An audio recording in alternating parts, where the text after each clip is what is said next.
Yeay, welcome back to the show. This is Radio Cafe. Ada saya Ditan Sudiro yang menemani Anda. Masih juga bersama Jules Taylor. Dan selamat datang kembali bersama kita berdua. Semua kamu RC lovers. Dan pasti udah nunggu-nunggu tentang apa hari ini yang akan kita bagikan informasi kepada Anda semua. Yap, jadi selama 1 jam ke depan kita akan menemani Anda dengan info-info terupdate. Jadi ada gua dan ada partner gua, Jules Taylor, yang akan nemenin lo dengan info-info paling seru nih. Yes, benar banget. Dan hari ini kita akan membahas dengan tema kita, yaitu tema kita adalah tema mengenai menimbang pemimpin baru daerah. Yes. Dan sebelum kita membahas mengenai tema tersebut, kita bakal ngebuka dengan satu info dari portal berita1.com. Ini mengenai berita mengenai polisi yang menangkap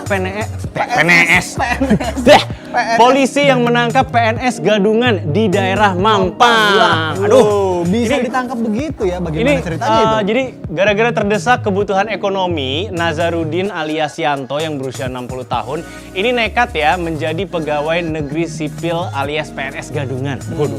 Ini dia nekat menjadi PNS Dinas Kebersihan Kecamatan Mampang Perapatan Gadungan. Betul sekali. Dan pria tua itu menarik uang iuran kebersihan kepada para pedagang dan juga toko-toko yang ada di wilayah Mampang Perapatan. Jadi preman gini ya? Bisa kayak gitu ya, makanya. Yanto juga mengaku menyesal nih atas perbuatan yang dilakukan. Menurutnya uang hasil menarik iuran dipakainya untuk beli beras. Dan Yanto mengaku dirinya berani menjadi PNS gadungan karena abangnya sendiri alias kakaknya itu pensiunan PNS. Dia pernah mengajaknya untuk menarik uang iuran sampah ya. Dan Kapolsek Mampang Perapatan, Bapak Komisaris Polisi Priyo Utomo Teguh Santoso, ini mengatakan bahwa setiap hari tersangka menarik retribusi sebesar Rp20.000 sampai Rp30.000 dari pedagang toko-toko tersebut. Waduh, bisa gitu ya? piye iki masa masih dipalak-palakin hari ini gitu ya.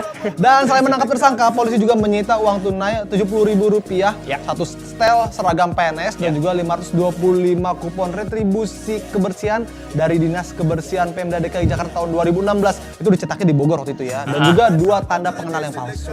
Dan akibat perbuatannya sendiri, tersangka ini akan dijerat dengan pasal 378 tentang penipuan. Ancamannya sendiri sekitar 3 tahun penjara. Anyway, ini kalau kayak gadungan-gadungan gitu, kenapa hanya ada PNS atau enggak polisi ya? Tentara gitu. Presenter nggak ada. Presenter gadungan. Gue ngerasa kayak profesi kita tuh agak kurang keren gitu. Kurang keren ya. PNS, polisi, tentara tuh kayak keren gitu, gadungan. Jarang ada yang gadungan tapi kalau presenternya. Presenter nggak ada bro. Ini ada, waktu itu ada ketangkep masinis kereta api gadungan. Waduh, serem banget. Jadi itu kalau tiba-tiba dia nggak bawa kereta, nggak tahu cara ngemudi ini, udah jalanin aja. Jadi ceritanya lucu banget loh. Jadi waktu itu pas kereta lagi jalan, tiba-tiba nih kereta lagi jalan, tiba-tiba ada yang jalan pakai seragam masinis. Mau gaya kayaknya, mau kenalan sama wanita-wanita, mau gaya. Akhirnya ada security penasaran, kok saya nggak kenal sama masinis, saya ditangkap. Makanya. Aduh, kadang-kadang kayak gitu suka bikin parno sendiri ya untuk orang-orang juga harus dipastikan nih. Apakah aparat-aparat, salah satunya tadi ada PNS itu, apakah bener-bener PNS yang asli atau bukan ya? Jangan sampai mereka malah jadi cuma ajang cari duit aja. Harus dicek kayaknya, karena sekarang udah tahun 2016, udah beda banget ya. Tolong, kita udah di masa modern, semuanya harus saling cek and recheck. Semua ya, harus bisa dicek semuanya. Edisi keterbukaan sekarang ini. Edisi keterbukaan, jadi iklan ya ini. Oke, dan sekarang kita masuk yuk ke tema kita mengenai menimbang pemimpin baru daerah. Betul sekali. Dan pertama kita mau membahas mengenai revisi undang-undang tentang pemilihan kepala daerah atau pilkada yang rencananya akan dibahas sendiri di DPR RI ya. Jadi aturan-aturan yang rencananya akan direvisi ini antaranya mengenai pendanaan hingga partai politik yang mengusung nanti ya. Kebetulan juga nanti kita akan 2017 apalagi ya, itu merupakan wajah Indonesia akan dilihat nih di DKI Jakarta. Pemilihannya itu akan menjadi seru banget. Itu akan seperti apa nanti ya 2017 ya. Dan ini juga, Bapak Menteri Dalam Negeri Bapak Cahyokumolo sendiri itu usai menghadiri pelantikan 17 kepala daerah di Jawa Timur. Kemarin ini dikutip dari detik.com ya. Kemarin di Gedung Negara Gerahadi, tepatnya tanggal 17 Februari. Itu dia baru saja menambahkan bahwa harapannya tahun 2019 ini agak pertanyaan buat gue pribadi. Seperti apa? Dia mengharapkan pada tahun 2019 itu Indonesia sudah bisa melakukan atau melaksanakan yang namanya e-voting. E-voting, baik sekali. Yes. Karena tahun 2017 itu ada 107 pilkada dan di tahun 2018 ada sekitar 200-an pilkada. Betul sekali. Ini ngomongin mengenai e-voting, gue Ya. maaf ya, saya kan awam ya dan Ya. saya agak pemikiran saya agak Berbeda ya? agak telat gitu. Otak saya baru nyampe IKTP, Pak. Gimana gitu? Ya. Ini kalau ngomongin e-voting sendiri, itu kan electronic voting. Ya. Tujuannya adalah supaya kalau menggunakan e-voting itu tidak saja untuk mempercepat proses pemungutan suara dan Ya. penghitungan suara, tapi yang lebih penting itu untuk menjaga otentisitas atau Keaslian keaslian suara pemilih ya, gitu. sekaligus juga menjaga akurasi perhitungan suara. Dalam Bener artian, ketika yang kemarin-kemarin ini belum e-voting, itu banyak sekali nama-nama pemilih yang ganda, Ya. seperti itu. Kan, Atau apa namanya yang kalau zaman dulu ya, tapi ya zaman sekarang mungkin masih, tapi zaman dulu tuh yang abis milih di TPS sini, langsung pilih ke TPS yang lainnya. ya jadi seperti itu. milihnya double yang zaman dulu pakai tinta itu loh. Nah, itu yang dihindari. Jangan sampai atau kita misalnya registrasi di mana ternyata kita ikutnya di daerah yang lain. Betul, milih-milih Itu yang sangat tempat dijaga sekali ya, lain. sangat diharapkan karena ketika nanti sudah lengkap IKTP, semuanya sudah terregister dengan baik, di voting diharapkan dapat mampu mengurangi adanya pemilih double seperti itu. Betul sekali, harapannya seperti itu. Tapi ngomong-ngomong tentang IKTP, saya kan warga Tangsel, Wih. Tangerang Selatan. IKTP hilang, dompet hilang waktu itu. dompet mana? Oh, ini. Dompet hilang. Terus akhirnya ngurus KTP lagi. Terus waktu itu ngurus IKTP hampir setahun nggak datang-datang. Pas mau ngurus IKTP lagi lama, akhirnya KTP biasa. Pakai yang lama. Ini jadul banget, Pak. Ya ampun. Ya habis IKTP-nya hilang jadi ngurus Apa KTP begini? biasa yang dilaminating versinya tuh. Itu masih jadul banget ya. Makanya pakai KTP biasa akhirnya ya udahlah. Ya diharapkan juga Biar cepet, Pak. ya diharapkan juga itu adalah keluh kesah dari warga ya untuk bisa mempercepat ya Proses. masalah birokrasi kayak gini kadang-kadang habis gimana? ada yang bandel juga, masih ada yang bandel ya. Waktu itu pernah pemeriksaan, polisinya bingung, Mas belum IKTP. Enggak, hilang Pak, jelasin lagi. Jadinya saya bikin ulang. Iya benar sekali. Dan itu tadi ini mengenai IKTP ya, itu Ya. hubungannya dengan para pemilih nih. Dan ketika kita menghubungkan atau berbicara tentang para pemilih atau pemilu kada, itu pasti ada sesuatu fenomena seru ya. yang unik, lucu atau bahkan di luar dugaan kita. Seperti apa nih? Ini kita punya beberapa meme yang akan kita kasih kepada RC lover semua. Ada seperti apa sih meme yang seru ini?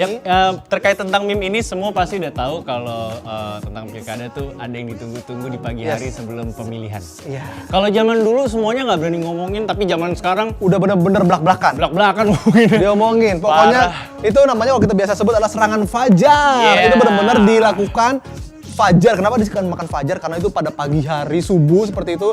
Pada saat orang akan berangkat ke TPS itu biasanya akan ada banyak serangan fajar di mana mungkin lebih banyak itu sisipan-sisipan duit gitu ya. Ini dia, Nah, perhatian, kawasan menerima serangan fajar. Nah, Langsung belakangnya tuh di backdropnya ada uang-uang ya. Tuh. Nih, coba kita baca ya. Di sini menerima serangan fajar. Tuh, dikasih tahu tuh koordinator lapangannya. Bang tipu-tipu. Bang tipu-tipu boleh ada nomor. uang, beras, gula, baju bekas, rumah, kambing, ayam, ikan. Kami juga menjalani jasa penjilat, Pemangus, tukang olah. Nah, di sebelah Jasa kirinya kita juga ada tuh. sebagai rakyat, hak suaranya masih bisa dibeli. Jangan pernah mimpi, Indonesia bebas korupsi. Ini kayaknya ambigu ya, kayaknya ini bukan menerima tapi menghina. Dia tuh kayak apa ya menyindir diri sendiri juga sebenarnya. Kayaknya Sarkasme ya. juga Kayaknya nih. sebenarnya nyela deh. Ada nomor teleponnya segala Nomor ya. teleponnya tukang tipu-tipu tuh dikasih tahu tuh. Nah, ini Terus indeks, ada indeks partai korupsi. Wow, itu beberapa. dilampirkan partai-partainya, indeksnya seperti apa. Itu mungkin berhubungan dari KPK Watch ternyata dan itu berhubungan juga Ini nggak tahu dengan nih bener apa enggak. ya, kita masih apa ya belum dapat informasi. Tapi yang pasti tadi adalah meme yang cukup lucu sekali ketika suatu warga bikin banner niat banget bikin banner. Silakan kalau mau Silakan kesini. kami menerima yang namanya serangan fajar. Cuman Baiklah. semakin tahun emang semakin beda sih. Kalau zaman dulu kan agak tertutup, nggak pengen ketahuan. Sekarang malah main lapor-laporan. Ya bener banget. Dan juga banyak sekali malah warga seperti itu ya yang dikoordinasikan untuk kalau ada serangan fajar terima aja. Iya. Tapi pilihan tetap sesuai hati nurani Betul. Anda gitu. Bahkan zaman dulu ada almarhum politikus yang ngomong kayak gitu. Ya. Rezeki ambil aja. Rezeki ambil aja. Cie, ngomongnya kayak gitu. Rezeki ambil aja tapi pilih sesuai hati kita. Nah iya dong, kayak gitu nggak apa-apa juga sih kalau lihat ya. Ya Kalau- terserah sih. Terserah sih. Yang penting kan hati nuraninya nggak bisa terbayarkan atau dirubah ya, Katanya dengan duit kayak ya. gitu, katanya kayak gitu, tergantung pilihan katanya kayak gitu. Yang penting milih jangan golput. Nah itu dia tuh, diharapkan juga nanti pilkada-pilkada selanjutnya untuk RC lovers semua jangan sampai golput ya. Katanya sih kayak gitu. Dan ini kita masih ada meme lagi Ya. yang terkait tentang pemilihan kepala daerah. Ini dia. Nih kita lihat bareng-bareng yuk. Ya, ini dia meme-nya. Nah nih, oh ini seperti Lagu ya? Katakan Wah, pada papa. wah. Pilkada bukanlah Siti Nurbaya. Ini bisa kita Oke. lihat ya dari hati ini Iya. fotonya. Ini ya. dapat banget yang ngedit niat ya, itu zamannya almarhum ya itu ya. Oke, dan yang ini ya. Ini tenang saja, uang saya tak akan habis. Saya adalah seorang wanita Oh, emas. wanita emas. Hasnaini Muin. Saya dan partner saya Jus ada pengalaman pribadi ya dengan wanita Ya emas. betul sekali, ini. kita pernah mewawancarai ketika beberapa saat yang lalu di sebuah acara, tetap masih di sini juga Ya, acaranya betul itu sekali. kita mewawancarai beliau ini sang wanita emas bagaimana beliau punya visi misi yang katanya ingin ikut betul nanti sekali. Pilkada 2017. Pilkada DKI ya. DKI, betul. Punya visi misi, beliau juga berjanji katanya rencananya tidak akan menghapus angkutan umum. Metro Mini dan lain-lainnya ya. Katanya begitu. Dan di episode sebelumnya kan Radio Cafe sempat mengangkat mengenai di New York Amerika akhir bulan lalu tuh sempat ada giant blizzard atau giant snow blizzard, yaitu jadi New York Amerika tuh sempat lockdown, nggak bisa kemana-mana karena ada fenomena Es ya. salju. Salju. Ada apa sih blizzard? Blizzard tuh salju apa? Salju yang seperti badai salju. ya, Sobat, badai salju. Nah, salju. badai salju tidak hanya terjadi di kota New York tapi juga terjadi di kota Washington. Yes. Nah, di kota Washington ini ada satu makhluk yang bahagia banget karena badai salju itu. Jadi manusia-manusia pada bete, tapi ada satu makhluk yang bahagia banget. Nah, dia pasti namanya juga lucu nih, si Tian Tian. Bener banget. Seperti apa Penasaran sih? nggak sama Tian-Tian? Ini deh, kelakuan Ini dia. Tian Tian. Ada kelakuan Tian-Tian yang bikin semua jadi bahagia.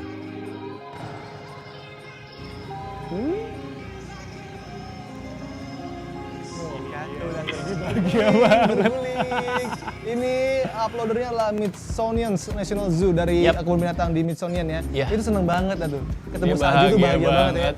Itu kayak anak kecil yang dikasih datang orang tuanya dari luar kota dikasih hadiah mainan mobil-mobilan, itu seneng banget. Betul banget. Ini dari Washington, jadi Washington Smithsonian National Zoo.